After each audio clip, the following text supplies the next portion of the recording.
여러분 안녕하십니까? 포항 MBC 뉴스입니다. 오늘 경주의 아침 기온이 영하 0.1도로 어제보다 추운데요. 낮에는 10도 이상 크게 오르겠습니다. 조주경 기상캐스터입니다. 오늘 아침에는 어제보다 기온이 대부분 오르면서 공기가 한결 부드러워졌습니다. 다만 경주는 어제보다 2도가량 낮아서 영하 0.1도로 시작하고 있습니다. 강추위를 몰고 온 한기가 동쪽으로 빠져나가면서 오늘 추위는 심하지 않을 전망입니다. 낮 기온은 어제보다 1도에서 3도가량 오르면서 낮에는 온화함을 느낄 수 있겠습니다. 오늘 미세먼지는 좋음 수준 예상됩니다. 이어서 자세한 오늘 날씨 보겠습니다. 오늘 아침 기온은 0도에서 7도 분포로 경주를 제외하고 포항과 영덕, 울진은 어제보다 조금 높게 시작하고 있고요. 한낮에는 영덕 12도, 경주와 울진 13도, 포항 14도까지 오르면서 낮 기온도 어제보다 높겠습니다. 울릉도와 독도는 오늘 아침까지 5mm 미만의 비가 살짝 지나겠습니다. 한낮 기온 울릉도 12도, 독도 13도 선이 예상됩니다. 현재 동해 중부 먼바다를 중심으로 풍랑특보가 발효 중입니다. 바다의 물결은 중부 해상에서 최고 4m, 남부 해상에서 2.5m로 먼바다를 중심으로 높게 일겠습니다. 이번 주말까지는 계속해서 초겨울 추위가 이어지겠고요. 다음 주 화요일에는 전국적으로 비가 내릴 전망입니다. 날씨였습니다. 국립경주박물관이 고대 한국에 유입된 외래계 문물을 소개하는 특별 전시회를 내년 3월까지 개최합니다. 선사시대부터 통일신라까지 활발했던 대외교류의 역사를 보여주는 황금 보검과 금 목걸이 등 200점의 유물이 전시됩니다. 김용일 기자가 보도합니다. 지난 1973년 경주의 한 돌무지 덧널 무덤에서 발견된 황금 보검입니다. 황금판에 보석과 유리를 박아넣는 양식으로 중앙아시아 일대에서 만들어진 것으로 추정됩니다. 큰 코와 부리부리한 눈, 덥수룩한 턱수염을 한 서역인 인형과 복잡하고 화려한 장신구를 지닌 중국 북방계 양식의 금동 보살 입상, 독특한 모양을 한 일본 양식의 토기까지 고대부터 이어져 온 활발한 문화교류의 흔적을 보여주고 있습니다. 이런 것들이 다양한 요소들이 고대부터 다양한 사람들이 이주하고 정착 혼재하면서 살았다라는 것을 보여주는 아주 좋은 증거라고 생각합니다. 국립경주박물관이 이 같은 고대 한국의 외래계 문물 250여 점을 전시하는 특별전을 마련했습니다.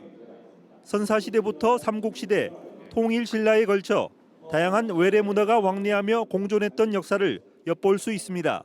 고대 한국 사회에 있어서 외래계 문물을 우리가 받아들여서 어떻게 수용을 하고 어떻게 소화를 해서 또 정착화시켰는지 또 과거 속에서 현재 역사를 이렇게 비춰보는 그런 중요한 기회가 되지 않을까.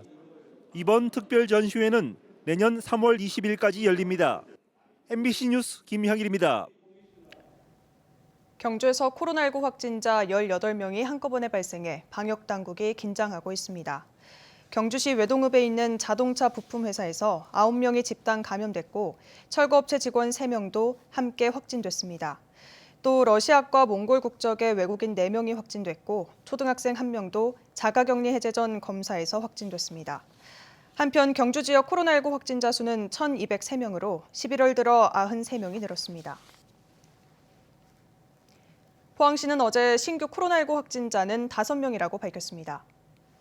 포항시는 기존 확진자의 접촉자 3명이 확진됐고 자가격리 중이던 1명이 해제 전 검사에서 확진됐다고 밝혔습니다. 포항시는 국내 코로나19 확진자 수가 4,000명이 넘고 경북 지역에서도 확진자 수가 증가하고 있다며 방역수칙 준수를 당부했습니다. 대구 달서구 한 현역구 의원이 각종 갑질을 일삼고 있다는 제보가 들어왔습니다. 운영하고 있는 태권도장의 승합차를 버젓이 어린이 보호구역에 주차했고 태권도장 직원들에게 먼저 백신 접종을 해주길 요구했다는데요. 이 확인 결과 사실로 드러났습니다. 윤영균 기자가 취재했습니다. 대구 달서구의 왕복 4차로 도로, 서서히 다가온 노란색 태권도장 승합차가 길 옆에 멈춰섭니다. 차에서 내린 운전자는 번호판이 달린 뒷문을 열어 올립니다. 고정식 무인 단속 카메라에 단속되지 않기 위해서입니다. 이제 고정되어 있다 보니 이게 번호판에 인식이 안 될 경우에는 고정식 CCTV로는 단속은 불가합니다. 그런 경우는. 그런데 이곳은 바로 인근에 초등학교와 중학교가 있는 어린이 보호구역으로 모든 차량의 주정차가 금지된 곳입니다.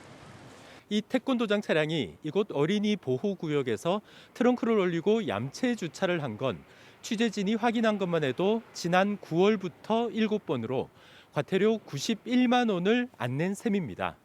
운전자는 태권도장의 관장이기도 한 대구 달서구의 현역 구의원 A씨. 취재가 시작되자 A 구의원은 불법 주차를 한 적이 없다고 주장했습니다. 그거를 한 번 정도인가 두 번 정도를 하다가 무시기를 해서 올해부터 계속 그 안쪽에 대고 있습니다. 아, 올해는 그렇게 하신 적이 없고. 그렇죠. A 구의원의 갑질은 이뿐만 아니었습니다. 지난 8월에는 태권도장 직원들이 먼저 백신을 맞을 수 있게 해달라고 요구했습니다. 하지만 공무원 노조의 항의에 요구를 철회했습니다. 그런데 같은 달 자가격리 중인 민원인의 집에 보건소 직원이 직접 찾아가 검사를 해줄 것을 요구했습니다. 중대본의 지침이 있는데도 불구하고 보건소 차량을 보내라. 뭐 이런 식으로 하니까 뭐 안 된다, 지침대로 안 되니까 뭐 소장님 바꿔라, 뭐 이런 식으로 이야기하는 게 거기. 보건소 측은 지침에도 없고 인력이 부족해 불가능한 상황이었지만 결국 요구에 따를 수밖에 없었습니다. 이게 정중하게 부탁을 한다는데 이게 뭐 아니 가난하게 놔두고 검사 맡도록 하라 하는데 이게 말이 안 되는 것 같다. 각종 갑질을 일삼았다는 의혹이 일던 시기 이 구의원은 대구 달서구 의회 윤리특별위원회에 소속되어 있었습니다. MBC 뉴스 윤용균입니다. 또래 학생에게 성매매를 강요하고 이를 거부하자 보복 폭행까지 가한 일당이 어제 재판장에 섰습니다. 재판부는 가해 남성들에게 실형을 선고하고 여학생들은 소년법원 가정부로 송치했습니다. 박성아 기자입니다. 중학생에게 성매매를 강요하고 이를 거부하자 이어진 집단 폭행. 2시간 넘게 이어진 폭행으로 피해 학생이 정신을 잃고 쓰러지자 가해자들은 신고를 막기 위해 감금까지 했습니다. 대구지방법원 포항지원은 보복 상해 등의 혐의로 재판에 넘겨진 남성 3명에게 징역형을 선고했습니다. 성매매 강요를 지시한 A씨 등 2명이 각각 징역 6년, 폭행에 가담한 B씨는 장기 4년에 단기 3년을 선고받았습니다. 재판부는 긴 시간 동안 감금하면서 폭행해 피해자의 정신적, 육체적 고통이 크고 미성년자를 대상으로 성매매를 알선한 범행은 엄중한 처벌이 필요하다며 양형 이유를 밝혔습니다. 가해 여학생 4명에 대해서는 징역형 대신 가정법원 소년부로 송치했습니다.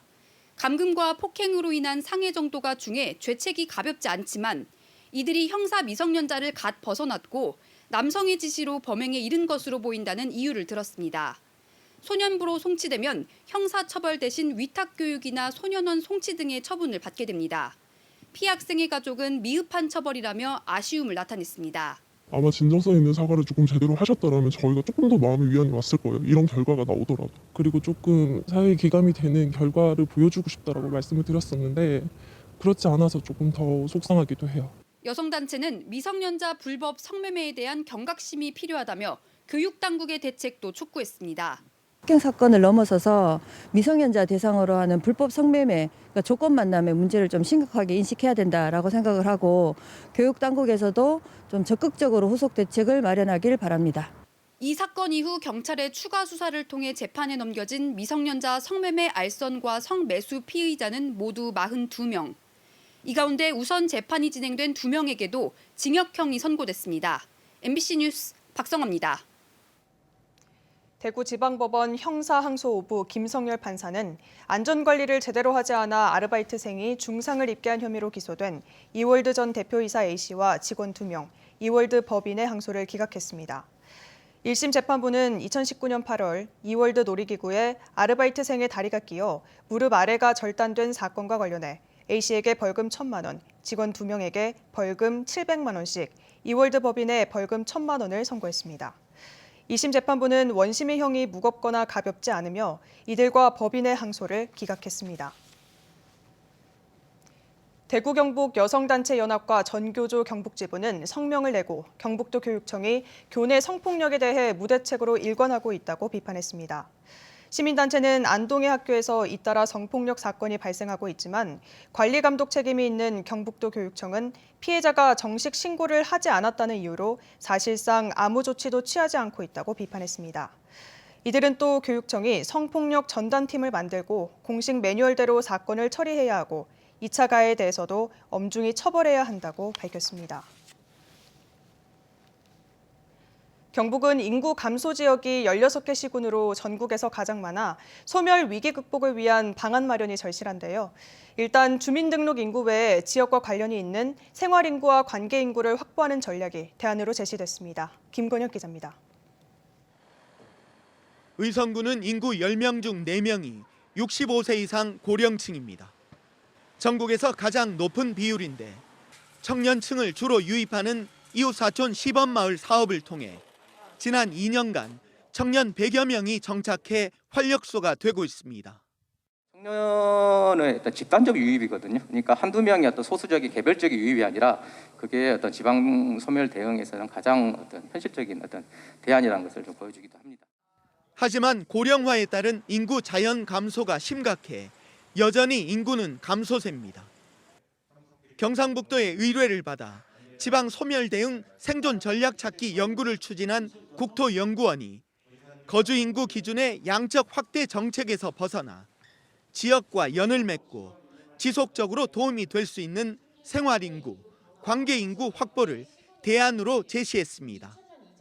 지역별로 다양한 살아보기 프로그램을 운영하고 지역 특산물 꾸러미 구독 경제 사업 추진, 농산어촌 유학 프로그램 운영, 고향사랑 기부금 활용 등이 세부 전략으로 제시됐는데 우리와 사정이 비슷한 일본에서는 성과를 내고 있습니다.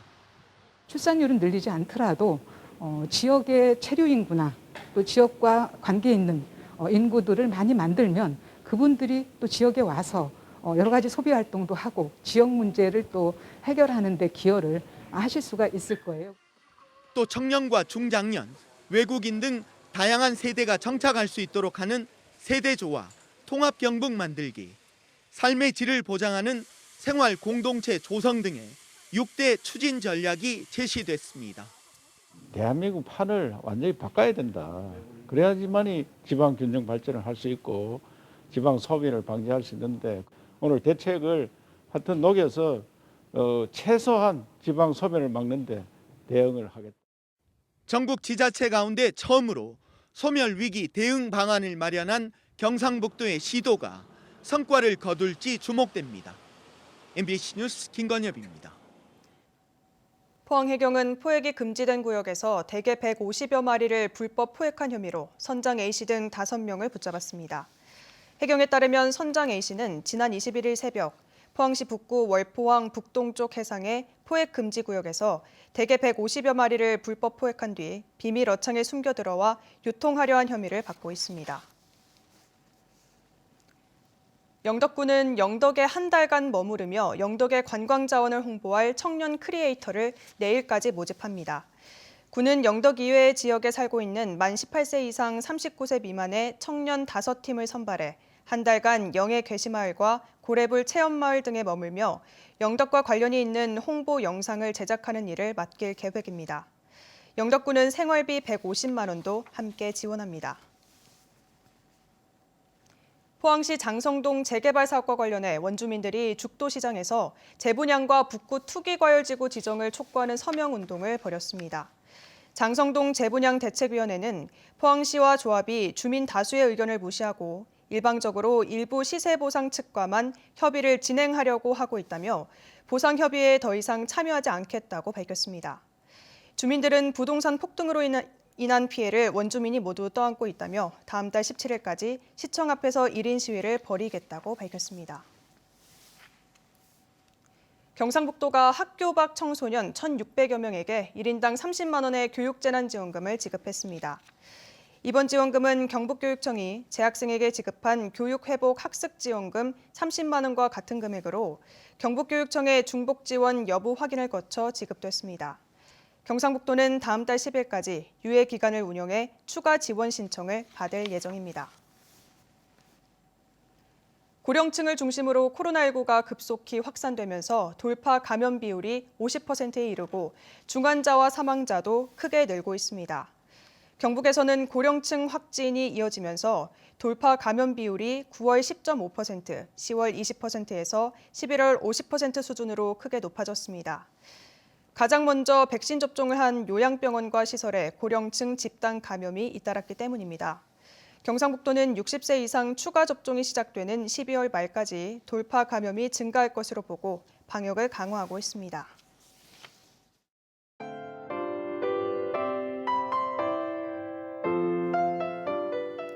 오늘 아침에는 어제보다 기온이 대부분 오르면서 공기가 한결 부드러워졌습니다. 다만 경주는 어제보다 2도가량 낮아서 영하 0.1도로 시작하고 있습니다. 강추위를 몰고 온 한기가 동쪽으로 빠져나가면서 오늘 추위는 심하지 않을 전망입니다. 낮 기온은 어제보다 1도에서 3도가량 오르면서 낮에는 온화함을 느낄 수 있겠습니다. 오늘 미세먼지는 좋음 수준 예상됩니다. 이어서 자세한 오늘 날씨 보겠습니다. 오늘 아침 기온은 0도에서 7도 분포로 경주를 제외하고 포항과 영덕, 울진은 어제보다 조금 높게 시작하고 있고요. 한낮에는 영덕 12도, 경주와 울진 13도, 포항 14도까지 오르면서 낮 기온도 어제보다 높겠습니다. 울릉도와 독도는 오늘 아침까지 5mm 미만의 비가 살짝 지나겠습니다. 한낮 기온 울릉도 12도, 독도 13도 선이 예상됩니다. 현재 동해 중부 먼바다를 중심으로 풍랑특보가 발효 중입니다. 바다의 물결은 중부 해상에서 최고 4m, 남부 해상에서 2.5m로 먼바다를 중심으로 높게 일겠습니다. 이번 주말까지는 계속해서 초겨울 추위가 이어지겠고요. 다음 주 화요일에는 전국적으로 비가 내릴 전망입니다. 날씨였습니다. 이상으로 포항 MBC 뉴스를 마칩니다. 시청해주신 여러분 고맙습니다.